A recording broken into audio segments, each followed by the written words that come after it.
Hey there, Den of Geek and Talking Strange fans. Aaron Sagers here at Ethereal Horror Fest in Austin, Texas. And I'm chatting with William Instone, who is the writer and director and producer and everything on Butcher's Bluff, the new horror flick, which you can catch at Ethereal Horror Festival. And thanks for joining me today, William. Thanks for having me, man. I appreciate it. Yeah, so we chatted already. So this is like part 2, the sequel, the return. Right. This time it's personal. That's right. You got to love a sequel, especially in a film like mine. It's an 80s throwbacks films. You know, you got to be franchised. There's got to be at least a sequel, triple, and then on the fourth one they become a zombie, and then you can make them really crazy. Right? Well, and that's it too. Is like Butcher's Bluff really is. It's an homage to the 80s slasher flicks. Also, we got some grindhouse vibes in there. Kind of pitch the story. Tell us what it's about for those that are not aware of it. Well, you know, again, like you were saying, it's a throwback tribute to the 80s films. It takes place in modern time, but I wanted to give it that 80s vibe. So it's about a group of film school students that are making their thesis film. And there's this urban legend in the small town of the Hogman of Butcher's Bluff. There's been 28 people that have gone missing over the last 20 years in this small town. And they decided it'd be a great idea to go get some cameras and go running out in the woods and film, trying to capture this Hogman, even though the whole town says, hey, you might want to stay away. And of course, like every horror movie is made off of bad decisions by young people. They don't listen, and they find what they're looking for. Talk a little bit about the urban legend component. Where did the notion of Hogman come from? Is it born out of any urban legends that you grew up with or were aware of, or where did we get this guy? It's 100% fiction, pretty much.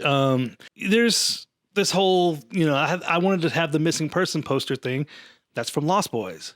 Mm-hmm. So, you know, I had all these people, they're vampires. Well, okay. And then you have the Jason Voorhees legend. They used to say in Jason, you know, through Crystal Lake, if you watch all the Friday the 13th movies, there were people saying, you know, you're doomed. Crazy Ralph will tell you don't go out there. So I had that idea. And then you have the Leatherface, you know, based off of the house with the family and all this stuff like that. So I can't say there was any like real legend that inspired me. It was pretty much fictional. Your character of Hogman has a mask. He's a masked killer. Yep. And obviously in horror flicks, like when you put on a mask, I mean, it's making a statement. Like you want that thing to be iconic. You want that to be memorable. Talk about the development of our Hogman's mask. We had the mask before the story was even really fully written. We knew we wanted him to be a hog because when we were developing the story, we knew early on, I want this to be a fat kid that was picked on because I'm a man of weight. And that's the nice way to saying it now. And, you know, so when you grow up with a little weight on you, you get teased when you were a kid. Not to the extent of our character, but, you know, I wanted to make sure that it was a bullied kid and that we knew that. And so he embraced the pig. It's like, okay, they're going to call him pig boy, hog boy, fat ass, whatever. He embraced it. So we wanted to make sure it was a hog. But again, like you said, iconic. I said, what was iconic? Well, you have Jason's hockey mask. But I didn't want to go there, but I liked Sackhead Jason from part 2. So it's like, okay, we'll make it out of burlap. Well, we have Leatherface. Okay, we'll put some leather in there and we'll make it into a pig. And so that was kind of the genesis of it. And my co-writer in the script actually is pretty good at working with burlaps. He just messed with it and we went back and forth and he designed the mask. Yeah. And so we had that iconic look. And then I did the costume. We originally were going to have him like in a flannel shirt and overalls. Like, no, that's been done.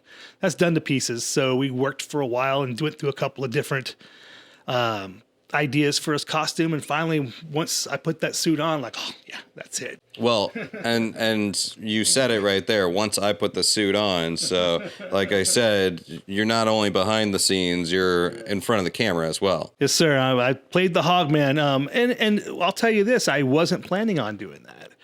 Early on, I made a fake trailer. It's actually on YouTube. You can find it. It's like years and years and years ago. It's called The Hazing. And I had this guy. He was a 500-pound vegan strongman.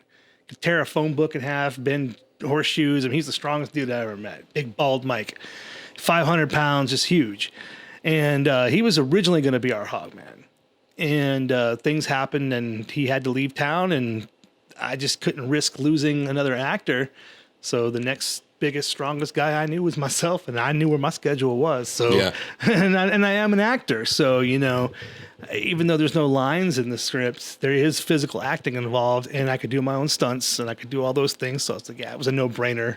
On the topic of actors, I mean, you've got this core group of sort of the stupid college kids that are going out in the woods, despite the fact they've been warned not to. But your world is also populated with a lot of recognizable horror characters. So share a little bit about that, who you have in the film and how you got them. First and foremost, it was, even though he had one of the smallest parts in there, was Bill Johnson. He was Leatherface in Texas Chainsaw Massacre 2. And I say that because I've known him for years. He was an Austinite for many, many years. He just recently relocated. Texas heat got too much to him, so he finally got out of here. But he had been doing a lot of short films with me. He did my first feature film, John. So I had him on board from the beginning. He did the fake trailer with me. We did a fake trailer for this film to help raise the money. And so he was the narrator and the main character, kind of driving that first original fake trailer.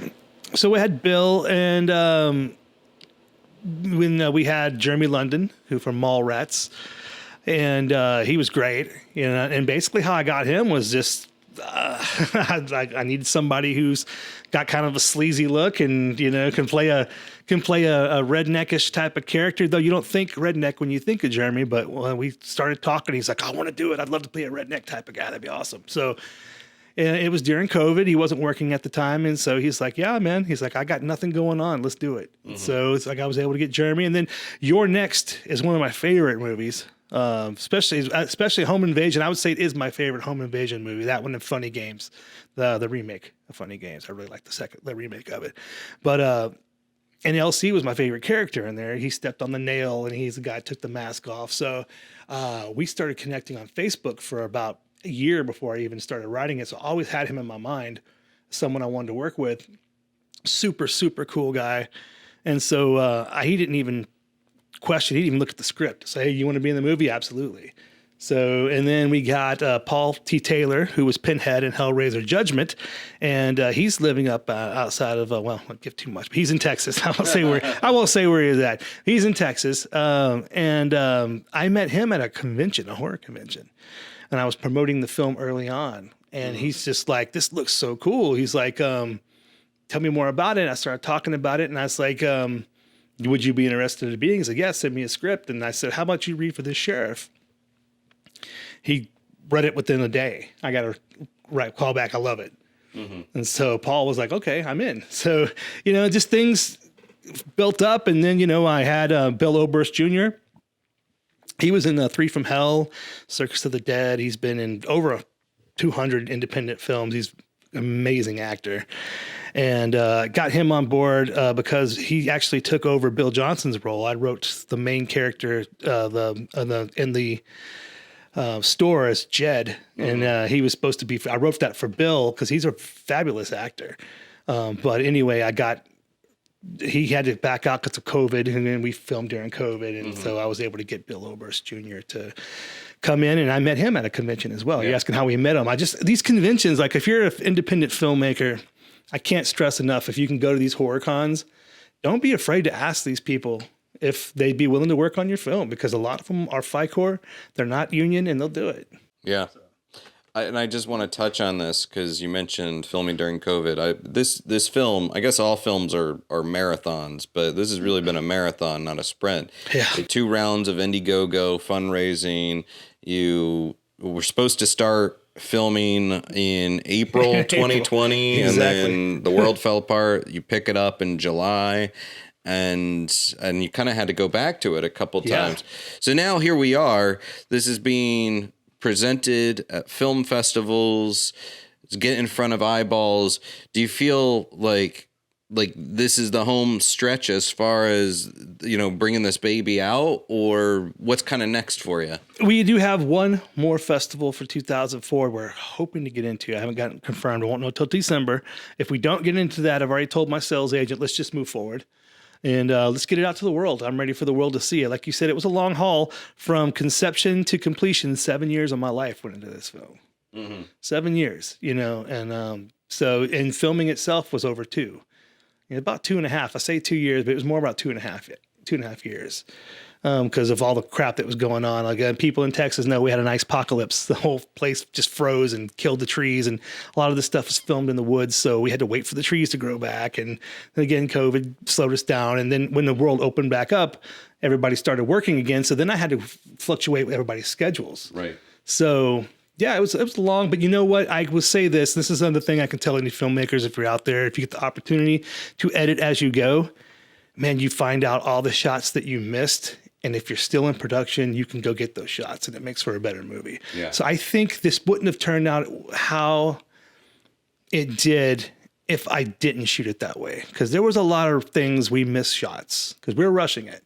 And I was like, when I'm editing, I'm like, man, I really need an insert right there of this and this and this. And we're back at that location. We had the actor there. We just grabbed the shot. Yeah. So I'm actually grateful that we shot the way that we did. That's a really good tip. And before I let you go, well, first off, there is a sequel. I have written the outline of the sequel. Yes, it's been worked out. I've said that this first one is Texas Chainsaw Massacre and Friday the 13th. The second one is Halloween meets My Bloody Valentine. I take the Hogman out of the woods. So that's all I can say about it. Hogman meets Manhattan, takes Manhattan. He takes Emerald Hills. And how can people support you and support Butcher's Bluff? Well, buy it when it comes out. I know people say, oh, hey, we don't buy physical media anymore. Buy physical media. If you're a horror fan, buy it. Help me out. It's indie film. Don't rip it and put it on the internet so some asshole can take it for free. That's please, if you want to support us. We're on all the social medias. Facebook is the main one. I know I'm the old man that still uses Facebook. It's official Butcher's Bluff fan page on Facebook. We are Butcher's Bluff Movie on Facebook. That's the like page. And then William R. Instone, I'm on there. It's Facebook as well. Plus it's Butcher's Bluff Movie on Instagram. Not doing the X right now, but we'll probably eventually end up there. We do have a sales agent. We are hoping to get this thing sold within the next, 6 to 8 months, and hopefully it'll be out there in all the markets. I will be selling physical media at conventions, so that's another way to really help is to buy it directly from me when the thing does come out. That can help a lot because I do have another movie in the works. All right.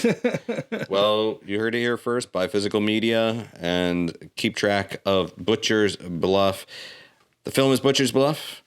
The man is William Instone. He's the writer, director, and also the guy on camera as Hogman under the mask. And we're here at Ethereal Horror Festival. And William, thanks so much for your time. Thank you, man. I had a great time.